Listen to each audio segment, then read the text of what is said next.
آئینہ معرفت کے معزز خواتین و حضرات، السلام علیکم۔ ایک انتہائی دلچسپ اور سچا واقعہ پیش خدمت ہے۔ پرانے زمانے میں ایک عورت تھی جو کہ حاملہ تھی۔ جب اسے درد اٹھا تو اس کے ہاں ایک بیٹی پیدا ہوئی۔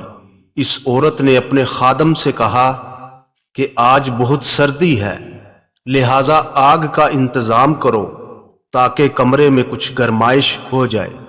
وہ خادم آگ لینے کے لیے گھر سے باہر نکلا تو دروازے پر اس نے ایک بزرگ کو دیکھا۔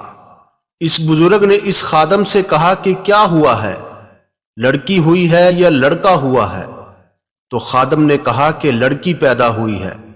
بزرگ نے کہا کہ یہ لڑکی 100 مردوں سے زنا کرے گی اور جو اس کا خادم ہے اس کے ساتھ اس کا نکاح ہوگا اور اس لڑکی کی موت ایک مکڑی کی وجہ سے ہوگی۔ یہ بات کہہ کر وہ بزرگ وہاں سے چلا گیا۔ جس بزرگ نے یہ پیش گوئی کی تھی، اس بزرگ کی پورے گاؤں میں سچائی مشہور تھی۔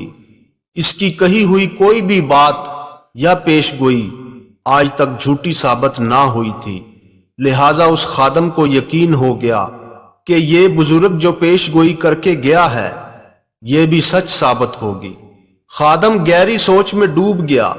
اس نے سوچا کہ اس گھر کا خادم تو میں ہی ہوں اور میں ایسی لڑکی سے نکاح کیسے کر سکتا ہوں جو 100 مردوں کے ساتھ زنا کر چکی ہو، لہٰذا اس نے سوچا کہ میں اس بچی کو ابھی مار دیتا ہوں، جب یہ زندہ ہی نہ رہے گی تو اس سے شادی کی نوبت ہی نہ آئے گی۔ لہٰذا وہ واپس گھر کے اندر داخل ہو گیا اور ایک تیز دھار چھری لے کر اس کمرے کی طرف بڑھا جس میں وہ نومولود بچی موجود تھی۔ کمرے میں جا کر دیکھا تو بچی کی ماں اس کے ساتھ موجود تھی۔ وہ دروازے کے پیچھے چھپ گیا اور انتظار کرنے لگا کہ جیسے ہی اس کی ماں ادھر ادھر ہوگی تو میں بچی کو ہلاک کر دوں گا۔ کچھ دیر وہ کھڑا انتظار کرتا رہا۔ جب بچی کی ماں ادھر ادھر ہوئی تو وہ جلدی سے اندر گیا اور چھری اس نومولود بچی کے پیٹ میں گھونپ دی۔ اسے لگا کہ بچی مر گئی ہے۔ وہ جلدی سے گھر سے بھاگ گیا اور سمندر کے راستے سے کسی دوسرے شہر کی طرف نکل گیا۔ ادھر جب بچی کی ماں نے دیکھا کہ بچی خون میں لت پت پڑی ہے لیکن ابھی اس میں جان ہے تو اس نے فوراً اس کے پیٹ کے زخم کو سی دیا اور بچی کا علاج معالجہ شروع کر دیا۔ کچھ ہی عرصے میں بچی دوبارہ سے صحت مند ہو گئی اور اس کا زخم بھر گیا۔ اس کی ماں اس کی پرورش کرتی رہی اور وہ لڑکی جوان ہو گئی۔ وہ لڑکی ایک انتہائی حسین و جمیل اور خوبصورت دوشیزہ تھی۔ لڑکی کی ماں نے حالات سے تنگ آ کر اسے طوائف بنا دیا اور وہ جسم فروشی کے دھندے پر لگ گئی۔ دوسری جانب وہ خادم جو قتل کر کے بھاگا تھا، اس نے کسی اور شہر میں جا کر اپنا کاروبار شروع کر لیا۔ اس کا کاروبار دن بدن پھلتا پھولتا گیا اور اس نے اچھا خاصا پیسہ جمع کر لیا۔ کاروبار کرتے کرتے اسے اس شہر میں 22 سال بیت گئے۔ پھر اس نے واپسی کا ارادہ کیا، لہٰذا اس نے اپنی ساری دولت اکٹھی کی اور واپس اپنے گاؤں میں آ گیا اور وہاں پر آ کر اس نے ایک محل نما گھر تعمیر کیا اور اس میں بہت سے نوکر چاکر بھی رکھ لیے۔ عیش و عشرت سے زندگی گزارنے لگا۔ اس نے سوچا کہ میں نے محل تو بنا لیا ہے، اب مجھے شادی بھی کر لینا چاہیے۔ لہٰذا اس نے ایک اپنی بوڑھی ملازمہ سے کہا کہ میرے لیے کوئی ایسی لڑکی تلاش کرو جو شہر میں سب سے زیادہ خوبصورت ہو، چاہے اس کے لیے مجھے کوئی بھی قیمت ادا کرنی پڑے۔ لہٰذا اس بڑھیا نے لڑکی کی تلاش شروع کر دی اور تلاش کرتے کرتے اسی طوائف کے پاس پہنچ گئی۔ شہر میں اس سے زیادہ خوبصورت اور کوئی عورت نہ تھی۔ بڑھیا نے اس لڑکی سے کہا کہ تو کب تک چند پیسوں کے لیے طرح طرح کے لوگوں کو اپنا جسم فروش کرتی رہے گی؟ میں تیرے پاس ایک شہزادے کا رشتہ لے کر آئی ہوں جو اس شہر کا امیر ترین شخص ہے، جو کچھ ماہ پہلے اس شہر میں آ کر آباد ہوا ہے اور اس نے اس شہر میں ایک محل جیسا گھر بنایا ہے۔ اب وہ شادی کرنا چاہتا ہے۔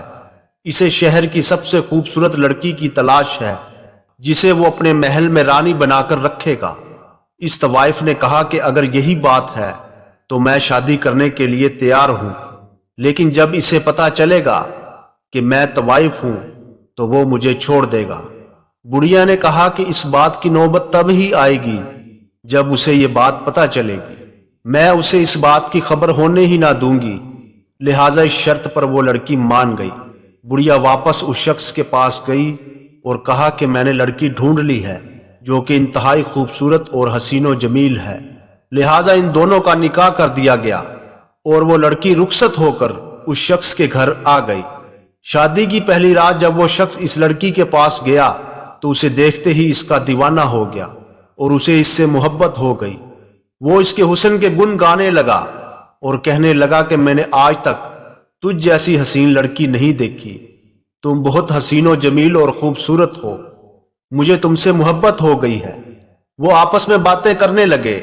لڑکی نے اپنے شوہر سے کہا کہ میں نے سنا ہے کہ آپ اس شہر میں نئے آئے ہو، یہاں آنے سے پہلے آپ کہاں رہتے تھے اور اس شہر میں کیسے آنا ہوا، اور یہاں پر اتنا خوبصورت محل نما گھر بنانے اور یہاں پر زندگی گزارنے کا کیا مقصد ہے؟ تو اس شخص نے بتایا کہ میں اسی شہر میں پیدا ہوا تھا، میں بچپن میں بہت غریب تھا، میں ایک عورت کے گھر پر ملازم تھا، میری مالکہ کے ہاں ایک بچی پیدا ہوئی، کسی بزرگ نے مجھے بتایا کہ وہ بچی بڑی ہو کر 100 مردوں سے زنا کرے گی اور اس کی شادی اس گھر کے خادم سے ہوگی اور وہ لڑکی مکڑی کی وجہ سے ہلاک ہوگی۔ چونکہ میں اس گھر کا ملازم تھا تو میں نے سوچا کہ میری شادی اس بدکار لڑکی سے نہ ہو جائے، کیوں نہ میں اس کو ابھی قتل کر دوں۔ لہٰذا میں نے اس نومولود کو قتل کر دیا اور شہر کو چھوڑ کر کسی اور شہر میں جا کر اپنا بسیرا بنا لیا۔ وہاں پر میں نے اپنا کاروبار کیا اور بہت سا مال و دولت کما کر اس شہر میں آ کر دوبارہ آباد ہو گیا۔ جب لڑکی نے اس کی یہ بات سنی تو اس نے بتایا کہ اس بزرگ کی بات سچی ثابت ہوئی، جس لڑکی کو آپ نے چھرا مارا تھا میں وہی لڑکی ہوں۔ پھر اس لڑکی نے اپنے پیٹ سے کپڑا ہٹایا تو زخم کا نشان دیکھ کر وہ شخص بہت حیران ہوا اور کہا کہ اس بزرگ نے دوسری بات جو کہی تھی کہ وہ لڑکی 100 مردوں سے زنا کرے گی، تو کیا یہ بات بھی سچ ہے؟ تو اس لڑکی نے کہا کہ ہاں، میں نے زنا تو بہت سارے مردوں سے کیا ہے مگر مجھے تعداد یاد نہیں۔ مزید اس لڑکی نے کہا کہ میں اب بدکاری سے توبہ کر چکی ہوں، اگر تم چاہو تو مجھے بسا لو اور اگر چاہو تو چھوڑ دو۔ لڑکی کی یہ بات سن کر وہ شخص بولا کہ مجھے تم سے محبت ہو گئی ہے اور چونکہ تم توبہ کر چکی ہو لہٰذا میں تمہیں چھوڑنا نہیں چاہتا۔ پھر اس شخص نے کہا کہ اس وقت بزرگ نے ایک تیسری بات بھی کہی تھی کہ وہ لڑکی مکڑی کی وجہ سے مرے گی، لیکن میں تمہیں اپنے سے جدا نہیں کرنا چاہتا۔ اس شخص نے کہا کہ میں تمہارے لیے ایک ایسا پختہ کمرہ تیار کروں گا جو چاروں طرف سے بند ہوگا اور صرف ایک دروازہ ہوگا جس پر پہرے داروں کو تعینات کر دوں گا، جو کمرے میں کسی بھی کیڑے مکوڑے اور مکڑی وغیرہ کو داخل نہیں ہونے دیں گے۔ لہٰذا اس شخص نے ایسا ہی کیا۔ کچھ عرصہ کے بعد ایک مکڑی رینگتی ہوئی کمرے کے دروازے تک پہنچ گئی۔ پہرے دار کی نظر جب اس مکڑی پر پڑی تو اس نے فوراً اس عورت کو مکڑی کے بارے میں بتایا، تو اس عورت نے کہا کہ اس کو پکڑ کر میرے پاس لاؤ، یہ کیا مجھے مارے گی، میں خود ہی اس کو مار دیتی ہوں۔ لہٰذا اس عورت نے مکڑی کو پاؤں کی جوتی سے مسل کر مار دیا، مگر مکڑی کے زہر کا ایک چھوٹا سا قطرہ اس کے پاؤں کے انگوٹھے کے ناخن اور گوشت کے درمیان چلا گیا، جس کا عورت کو علم نہ ہوا۔ زہر کی وجہ سے انگوٹھے پر زخم ہو گیا اور وہ زخم پورے پاؤں میں پھیل گیا اور وہ ناسور بن گیا۔ اس زخم سے پیپ اور خون رستا رہتا، جس کی وجہ سے وہ عورت دن بدن کمزور ہوتی گئی۔ بہت علاج معالجہ کروانے کے بعد بھی آرام نہ آیا اور وہ عورت موت کے منہ میں چلی گئی، اور یوں اس بزرگ کی تینوں باتیں سچ ثابت ہوئی۔ محترم ناظرین کرام، امید ہے آپ کو یہ واقعہ پسند آیا ہوگا، لہٰذا ویڈیو کو لائک کر دیں، چینل کو سبسکرائب کر دیں اور بیل آئیکن کو دبا دیں تاکہ آپ کو ہر نئی آنے والی ویڈیو کی اطلاع بر وقت ملتی رہے۔ جزاک اللہ۔